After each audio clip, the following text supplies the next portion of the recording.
안녕하세요. 결혼 1개월 차 신혼부부입니다. 결혼 1개월 차기는 한데 남편과는 같이 산지 1년이 되었어요. 남편하고만 같이 산 게 아니라 시부모님과 함께 남편 집에서 1년을 살다가 이번에 탈출했습니다. 유튜브에서 짠돌이 남편 사연 듣다가 제 이야기도 남다른 사연이라는 생각이 들어서 이렇게 사연 한번 적어봤습니다. 제 사연 들어주시고 남 일이 아니라 자기 이야기다 생각하시고 화끈하게 욕이나 한마디 보태주세요. 사실 결혼식을 작년 초에 했었어야 했는데 시국이 이렇다 보니 인원 제한이다 뭐다한 이유로 미루다가 이 사단이 나서 당초 계획보다 1년이 더 지난 한 달 전쯤에 시아버지 없이 식을 올려버리게 되었어요. 시아버지 빼놓고 결혼식을 하게 된 사연을 한번 이야기해볼까 합니다. 그럼 곧바로 이야기 시작해볼게요. 저희 시아버지는 엄청난 구두쇠이십니다. 시어머니는 괜찮으신 편인데 시아버지가 정말 엄청나세요. 이미 두 분 다 오래전에 은퇴하셨고 연금 받으시는 금액이나 현재 살고 계신 아파트만 봐도 돈도 꽤나 있으신 것 같은데요. 재산이 얼마신지는 정확하게는 남편도 알지 못해요. 유산 노리고 효도하는 꼬라지는 도무지 못 보시겠다고 알려주지 않으셨대요. 유산 때문에 더 효도하고 싶은 생각도 없고 저도 남편도 맞벌이 부부를 할 계획이기 때문에 딱히 하려고 해도 시간도 없을 텐데 말이에요. 혹시나 해서 적어보지만 시가 재산을 노리고 결혼을 결심한 것도 아닙니다. 친정부모님도 이미 저 결혼하기 전에 노후 준비가 다 되어 있으셨어요. 남편이 대기업을 다니고 있긴 한데 저도 남편 정도는 아니지만 나름 튼튼한 회사에 다니고 있고 입사 4년 차에 현재 과장 타이틀 달고 있습니다. 애초에 결혼 이야기 나올 때 양가 지원 하나도 없이 결혼하기로 했고 저나 신랑이나 일 시작하고 난 뒤부터 모아놓은 돈이 상당했기 때문에 한쪽으로 기우는 결혼을 한 것도 아니에요. 아무튼 시아버지께서 결혼식을 미루자고 한 이유도 어이가 없어요. 여태까지 축의금 뿌린 것들 본전 회수하려면 여러 명 모일 때 해야 한다고 하시더라고요.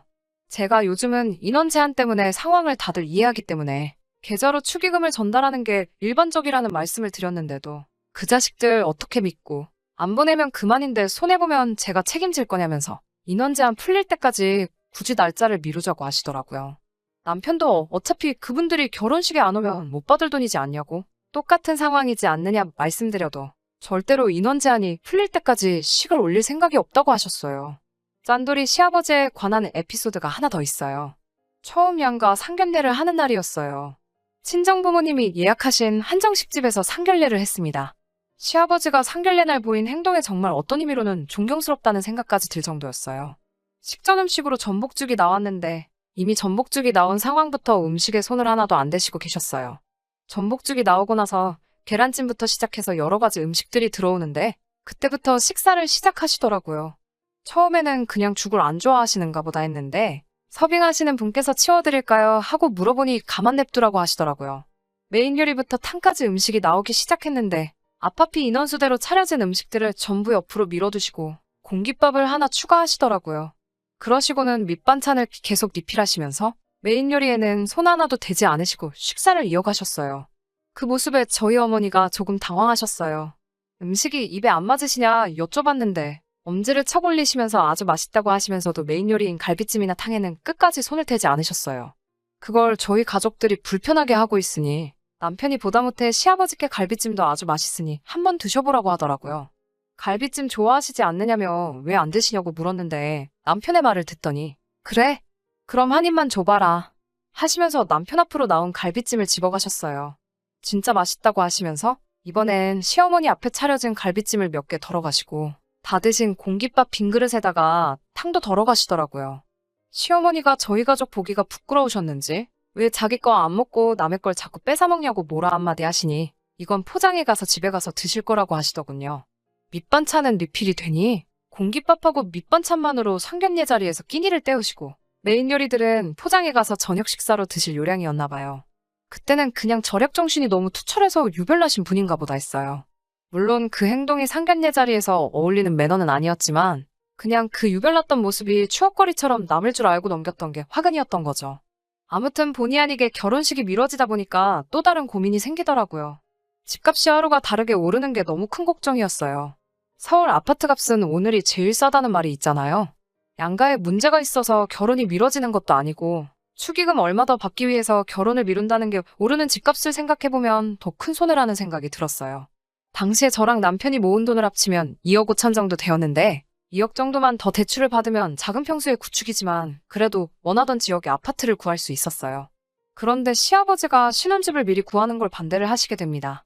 양가 지원 없이 결혼하기로 이미 정해져 있었는데 대출을 받는 게 집안의 수치라고 하시면서 만약 대출을 받을 경우에는 절대로 이 결혼을 허락하지 않으시겠다고 엄포를 놓으셨어요. 불편함을 조금만 감내한다면 대출 없이 집을 충분히 구할 수 있다고 하시며 요즘 젊은이들은 끈기가 없는 게 문제라고 하시더군요. 자기는 일평생을 빚 없이 지내왔다고 이자로 버리는 돈이 세상에서 제일 아까운 게 아니냐며 저희가 신혼집을 구하는 걸 엄청나게 반대하셨어요. 대출 받는 게 은행만 좋은 거지 누구 좋으라고 하는 건지 모르겠다는 말도 안 되는 논리를 펼치셨어요. 신도시 쪽 아파트도 생각해봤는데 출퇴근거리나 그런 걸 생각해보면 아무래도 더 손해겠더라고요. 신도시에 살면 자동차가 거의 필수이기도 하고 신랑도 저도 차 없이 대중교통을 이용하는데 돈에 맞춰서 집을 구하고 자동차 2대를 사자니 그건 배보다 배꼽이 더 커지는 상황이었거든요. 대출금 가지고도 저렇게 노발대발이신데 당연히 월세 사는 걸 용납하실 분도 아니셨죠. 그래서 출퇴근거리를 이유로 상황이 이러하니 대출을 받아야겠다고 남편과 함께 시아버지 허락을 받으러 갔는데 시아버지가 뜬금없이 합가를 제안하셨어요. 결혼 시작부터 시부모님을 모시고 살고 싶은 생각은 없었는데 시아버지도 그 부분에 대해선 생각이 이미 있으셨는지 집만 같이 쓰는 거지 합가를 하는 대신 생활비며 용돈, 공과금 같은 거 단 한 푼도 받을 생각 없으니 들어와서 돈을 모아 살라고 제안을 하시더라고요. 여태까지 그 누구도 시아버지 고집을 꺾은 적이 없었고 시아버지의 제안도 제안이지만 아파트 위치가 너무나도 좋았기 때문에 조금 고민이 되었는데 시어머니가 그 제안에 쐐기를 박아주셨어요. 시어머니가 시아버지 고집에 한 번만 맞춰주면 저희가 집을 나갈 때쯤에 시어머니가 시아버지 몰래 모아놓은 돈 5천 정도를 주신다고 하시기에 남편의 설득 끝에 결혼식도 아직 올리지 않은 상태로 시부모님과의 동거가 시작되었습니다. 돈 때문에 그런 건 아니지만 시어머니가 5천을 지원해주시면 1년 정도면 모자란 돈을 모아서 독립할 수 있다는 계산이 섰거든요. 시가에 처음 들어갔을 때 저는 정말 놀라움을 금치 못했습니다. 마치 근현대사 박물관에 온 것 같이 집안에 있는 모든 가전들이 좋기 20년은 더 돼 보이는 것 같았거든요. 유일하게 새 것처럼 보이던 것은 소파 앞에 깔아놓은 온수매트 하나밖에 없었습니다. 흰색이어야 할 백색 가전들은 세월의 풍파를 견디지 못해 누런빛을 띠고 있었고 소파도 가죽이 다 벗겨져서 속이 튀어나올랑 말랑하는 상태였어요. 시어머니가 제 속을 눈치챘는지 시아버지가 멀쩡한 걸 왜 바꾸냐며 야단이시라서 못 바꾸셨다고 하더라고요. 망가지면 바꾸기라도 할 텐데 뭐 이렇게 튼튼하게 만들었는지 잘 망가지지도 않는다고 짜증을 부리시는데 그때 왠지 시어머니가 안쓰럽다는 생각이 들었어요. 어차피 시어머니께서 결혼자금으로 몰래 주신다는 돈도 있었고 집만 같이 쓰는 거지 따로 사는 거라 마찬가지라고 하셨지만 저도 여기서 지내는 동안 어느 정도 살림은 해야 했으니 예단했다는 셈치고 오래된 살림살이들을 전부 바꿔드리면 좋겠다는 생각이 들더라고요. 그래서 시어머니를 꼬셔서 시아버지 이틀간 자리 비우신 날을 결행일로 잡고 이틀 사이에 집안 가전들을 전부 다 새 걸로 바꿔버렸어요. 전부 바꾸는 데 해서 제 돈 1,500만 원 정도가 들었고 다른 것보다도 시어머니가 엄청 기뻐하시는 게 괜히 뿌듯했습니다. 문제는 시아버지가 돌아오고 난 이틀 뒤였어요. 당연히 집안 살림살이가 삐까번쩍한 새 것들로 바뀌어 있으니 시아버지가 당황스러움을 감추지 못하시더라고요. 당장 시어머니를 불러서 잔소리를 늘어놓기 시작했어요. 시어머니는 저를 감싸주시려고 노력은 하셨지만 시아버지 고집을 결국 꺾지 못하셨습니다. 결국 저까지 시아버지 앞에 잔소리를 들어야 했어요. 이미 바꾼 거 그냥 넘어가자고 내가 바꿔달라고 했다고 하시는 시어머니 말은 들리지도 않으시는지 저한테 금전감각이 없고 절약할 줄 모른다고 하시며 계속 뭐라고 하시더라고요. 저는 나름 효도했다는 생각을 했는데 잔소리를 듣고 있자니 열이 받더라고요. 그때부터 시아버지의 유치한 복수가 시작되었습니다. 10월 말쯤에 거리두기 제한이 완화되어서 이제서야 결혼식을 올리나 했는데 그것도 턱도 없다며 무조건 반대를 외치시더군요. 이미 늦어질 대로 늦어진 거? 저도 언제까지 반대하시려나 보려고 이 부분에 대해서는 별다른 말을 하지 않았습니다. 하지만 본격적인 추위가 시작하는 겨울이 되고 나서 정말 참을 수 없는 일이 생기고 말았습니다. 겨울이 되면서 날이 많이 추워졌어요. 시가에 같이 살게 되면서 원래는 남편이 혼자 쓰던 방을 같이 썼는데 조금 불편한 부분이 없지 않아 있더라고요. 아직 식도 올리지 않았다는 게 마음에 걸리기도 했고 남편이 쓰는 방 바로 맞은편이 시부모님이 쓰는 안방이라서 소리가 그래서 화장실이 가까운 현관문 근처 방을 제가 쓰기로 하면서 신랑과는 각방을 쓰게 되었습니다. 제가 각방을 쓴다는 이유로 으스대시면서 방을 한 개 더 쓰니까 방세를 받아야겠다고 제 얼굴을 볼 때마다 말씀하셨어요. 물론 실제로 받지는 않으셨지만 그것만으로도 스트레스가 이만저만이 아니었습니다. 본격적인 추위가 시작된 11월 말에 사건이 터져버렸습니다. 아침에 일어났는데 몸이 으슬으슬 춥고 방에 냉기가 한가득이더라고요.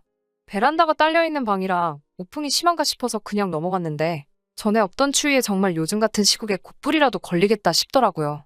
보일러는 낮 동안에는 단 1분도 틀어놓지 않는데 자기 전에는 아버님이 전체적으로 다 켜주셨거든요. 분명히 아버님이 보일러를 트는 것까지 제가 확인했는데도 유독 제가 쓰는 방만 계속해서 바닥이 차갑고 그렇게 추웠어요. 하루는 일부러 낮 동안 몰래 보일러를 틀어놓고 바닥이 뜨거워지는 것까지 확인하고 꺼놨습니다. 그리고 그날 저녁에 아버님이 다시 방마다 보일러를 켜주시는 것까지 확인했어요. 하지만 쎄한 느낌이 들어서 불 끄고 침대에 누워서 잠을 안 자고 잠복을 하고 있었습니다. 새벽 2시가 되니 방문이 열리는 소리가 나더라고요. 남편이 화장실에 가는 걸 수도 있겠다 싶어서 인기척이 사라질 때까지 기다렸다가 몰래 밖으로 나와봤어요. 예상한 대로 제 방에 보일러만 꺼져 있더라고요. 누가 그랬는지는 안 봐도 뻔했어요. 그 자리에서 바로 온 집안 식구들을 깨워 난리를 치고 싶었지만 확실한 증거를 찾기 위해 하루 더 숨죽여 기다려보기로 했습니다. 그리고 다음날 새벽 어김없이 제 방에 보일러를 끄고 계신 시아버지를 현장 검거할 수 있었어요. 보일러를 몰래 끄고 계신 와중에 거실 불이 환하게 켜지고 핸드폰으로 그 장면을 찍고 있는 저를 맞닥뜨렸을 때 자지러지게 놀라며 당황하시던 시아버지 표정이 아직도 생생하네요. 남편도 시어머니도 너무한 거 아니냐는 듯이 시아버지를 몰아가니 제가 추워 보여서 보일러를 높여주러 나온 거라 변명하시던 시아버지가 결국 폭발을 하면서 제 탓을 하기 시작하더군요. 제 해픈 씀씀이를 바로잡아 주기 위해서 절약하는 법을 알려주려 보일러를 껐다는 말도 안 되는 변명을 늘어놓으셨어요. 제가 감기라도 걸려서 회사에 못 나가게 되면 어떻게 하실 거냐 따져 물으니 시아버지가 참다 폭발하시며 너같이 해픈 사람을 집에 들일 수 없다고 당장 내 집에서 나가라고 소리를 치시더군요. 저도 여태까지 참아온 게 있기 때문에 이 집의 가전들 전부 다 제 돈 주고 산 제 거라고 이것들 전부 여기에 두고는 갈 생각 없다고 끝까지 버텼어요. 당장 그 돈을 돌려줘야 한다니 아까웠는지 그 말에 아무 말도 못하고 방으로 조용히 들어가셨습니다. 다음날 시아버지는 삐져가지고 아침 대바람부터 나가셨고 그 주 내내 집에 들어오시지 않으셨어요. 시어머니는 이참에 잘 되었다고 어차피 시어머니께서 주기로 한 돈이 있으니 손해봤다는 생각은 하지 말고 미루던 결혼식도 진행하고 대출을 받아서 원하던 신혼집도 구하라고 하셨어요. 저는 짐 빼서 친정으로 들어갔고 시아버지 몰래 일을 일사천리로 진행하고 신혼집 계약을 하고 나서 남편과 신혼집에 들어가 같이 살게 되었어요. 시아버지 고집은 결국 꺾지 못하고 결혼식은 시아버지 없는 상태로 진행하게 되었습니다. 시어머니는 둘이서 행복한 게 제일이라고 말씀하시면서 시아버지 스스로 마음 돌릴 때까지는 안 보고 지내면 된다고 저희를 응원해 주셨습니다. 미루고 미루던 결혼식도 올렸고 결국 대출을 끼고 웃돈을 들여 신혼집을 장만하게 되었지만 한편으로 생각해보면 단돈 1,500만 원으로 상종하기 싫은 시부와의 연을 끊어버릴 수 있게 되었으니 남는 장사라는 생각이 드네요.